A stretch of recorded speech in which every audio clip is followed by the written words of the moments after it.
And now we're on to issue number 79 of Dragon Magazine, the second or third, I'm still not 100% certain, issue of Dragon Magazine I bought.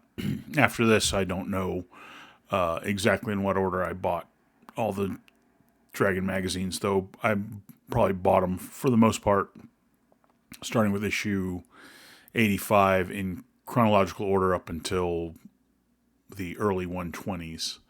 And then I eventually get a subscription to it and stuff, but I'm not going to continue to say which issue I bought in what order.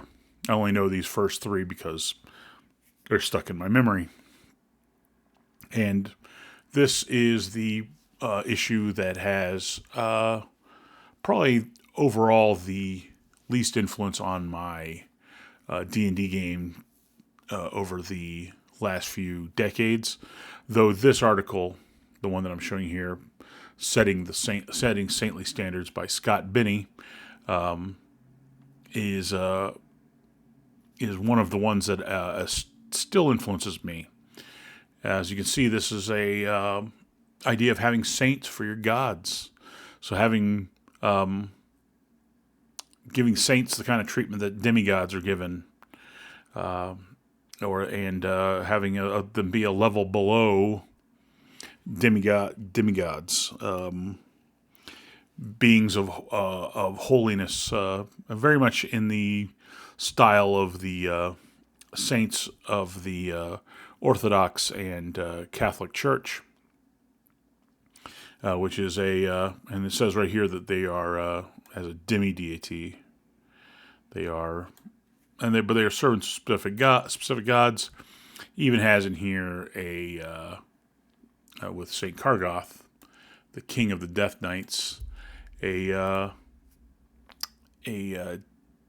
saint for in service of Demogorgon, apparently, which I actually like. I've used Saint Kargoth more than any of the others.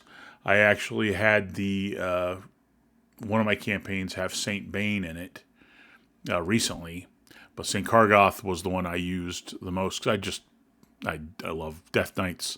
One of many contributions that from the Fiend Folio made by the science fiction author whose name is escaping me right now, who at the time was a very young man and helped contribute the Death Knights and a number of other things such as the Slods, the Githzerai, and the Githyanki, and among a few other things into Dungeons and Dragons, which I've always loved.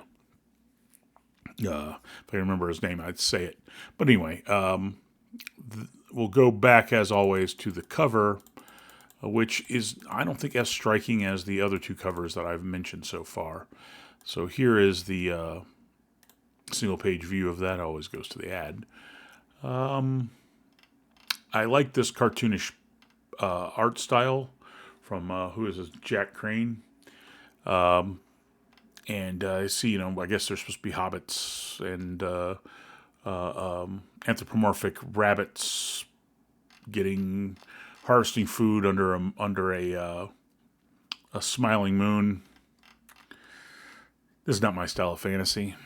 This is not something this was cutesy, and I don't do cute very well. I don't really love this style or this cover. I don't imagine myself being any of these characters, even though probably in real life I'm closer to what they're depicting here. Lazy. Stuffing my face. This is probably why it's not my fantasy to sit in a field and eat corn and carrots under a grinning moon. Just not my thing. However, one of the main reasons why this is not, I think, because it's dominated by this Wacko World adventure, which I've never run, even though I was a pretty good fan of, here's the ecology of the Treant, which I don't think I've ever read Treants aren't my favorite thing to read about. I probably should give it a pass. I'm not always been a biggest fan of sage advice. I always decided that my way of interpreting the rules was always the best way. I didn't always find some of the stuff all that great. This article, I have read this article on magic resistance, but even when I was younger, I pretty well understood the way magic resistance worked. This did not clarify things because I didn't think I needed it. I still don't. Blame it on the gremlins. I actually liked this article when I was young and considered putting these gremlins into my game when I was very young. It seemed a lot funnier at the time. But no, not really my thing. Like I said, Saintly Standards. It's funny, here's a little ad for Complete Alchemist, which is actually, and the Complete Spellcaster, which are both really good and really cool. Very big influence on me. I bought those right around this time, and they were actually pretty groovy little supplements intended for Dungeons and Dragons. Like right here, Wacko World. I don't think I ever read this all the way through. Maybe I should have, because maybe it's a good adventure for Top Secret. But Top Secret is I had by the time 1988 or so came along, I gave up on writing Top Secret. What's funny in here, it has this this article in here which I don't think I ever read, but these articles, Fights of Fantasy, Good Generalship from a Non-Medieval Point of View by Lou Pulsifer, and there's this other one by Lou Pulsifer. He wrote a lot of good articles, and he does have actually I've just recently learned he has a YouTube channel about game design and the like. I would definitely recommend it. It barely has more people watching it than me, which is criminal, since I always thought of Lou Pulsifer as being a pretty with it and smart guy. And I definitely, if anyone is interested in hearing from a true old schooler, old Lou Pulsifer is a good Pulsifer. I hope I'm pronouncing his name right. I hope that he doesn't see this video and then see me butchering his name and think I'm a moron. But always liked his stuff. You know, and considering that I read this probably when I was about 12 or 13 years old, it's had some influence on me. But it was not as exciting as a article on poison, for example. But yeah, so that was issue 79. I believe this came out in late 83, but let's take a look on that real quick, if you don't mind me. Yeah, November of 83.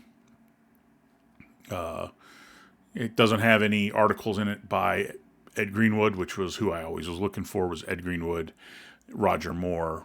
If they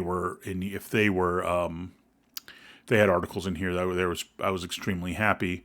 But I did pretty much read anything Lou Pulsifer published in here, and I believe he did some stuff in. I'm almost 100% sure that he had some stuff published in White Dwarf